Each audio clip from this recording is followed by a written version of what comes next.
ବାଡୁଅ ବୟସରେ ପିଲାମାନେ ପାଠ ପଢୁଥିଲେ, କଲେଜ ଯାଉଥିଲେ, ହାଲ ହାଇ କରୁଥିଲେ, ବାହା ହେଲା ପରେ ଭାବୁଥିଲେ ବାହା ହେବି, ସ୍ତ୍ରୀ ଆସିବ, ସୁଖ ମିଳିବ, ରାନ୍ଧି ବାଡିକି ଦବ, ଖାଇବି ପିଇବି, ଏସ୍ କରିବି।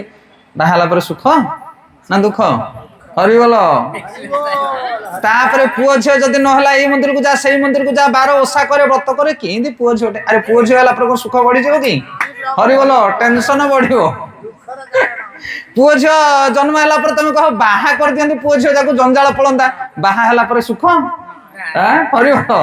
ଯେତିକି ସଂସାର ବଢିବ ସେତିକି ଦୁଃଖ ବଢିବ, ସେତିକି ଜଞ୍ଜାଳ ବଢିବ। ଆପଣ ଲେଖିକି ରଖନ୍ତୁ। ସେଥିପାଇଁ କାଉଳି ହୁଅନ୍ତୁନି, ଆମ୍ପୁଡି ହୁଅନ୍ତୁନି। ଆହୁରି ଗଦେଇଦେବି, ଆହୁରି ଗଦେଇଦେବି, କୁଆଡୁ ଧନ ସମ୍ପତ୍ତି, କୋଠା ଉପରେ କୋଠା ବାଡେଇ ନେବି, ବିଲ୍ଡିଂ ଉପରେ ବିଲ୍ଡିଂ ବାଡେଇ ନେବି, ଚାକିରିର ପ୍ରମୋସନ କରେଇଦେବି, ଗୋଟେ ଗାଡି କିଣିଛି ଆଉ ଗୋଟେ ଗାଡି କିଣିଦେବି, 4 ମାଣ ଜମି ଅଛି ଆଉ 4 ମାଣ କିଣିଦେବି। କଣ ବୁଝିପାରୁଛନ୍ତି? ସେଥିପାଇଁ ବୁଦ୍ଧିମାନ ଲୋକମାନେ ଏ ସଂସାର ଭିତରେ ପାଗଳ ଭଳିଆ ଯାଆନ୍ତି ନାହିଁ। ଯେ ହି ସଂସସ୍ସା ଭୋଗା ଦୁଃଖ ୟନିଷେବତେ ଆଦ୍ୟନ୍ତ ବନ୍ତ କନ୍ତେ ନାତେ ସା ରମତି ବୁଧା। ଗୀତାରେ ଭଗବାନ କହିଲେ ଯୋଉମାନେ ବୁଦ୍ଧିମାନ ଲୋକ ଏ ସଂସାର ଭିତରେ ରମଣ କରନ୍ତି ନାହିଁ, ନା ତେସା ରମତେ ବୁଧା। ରମଣ କରିବା ମାନେ ସୁଖ ପାଇବା ପାଇଁ ଲାଳାୟିତ ହବା, ରମିବା। ଆଉ ତାହେଲେ କୋଉଥିରେ ରମଣ କରିବା? ନାଇଁ, ଭାଗବତରେ ରମଣ କର। ଏ ରସମାଳୟ ହଉଛି ଭାଗବତ।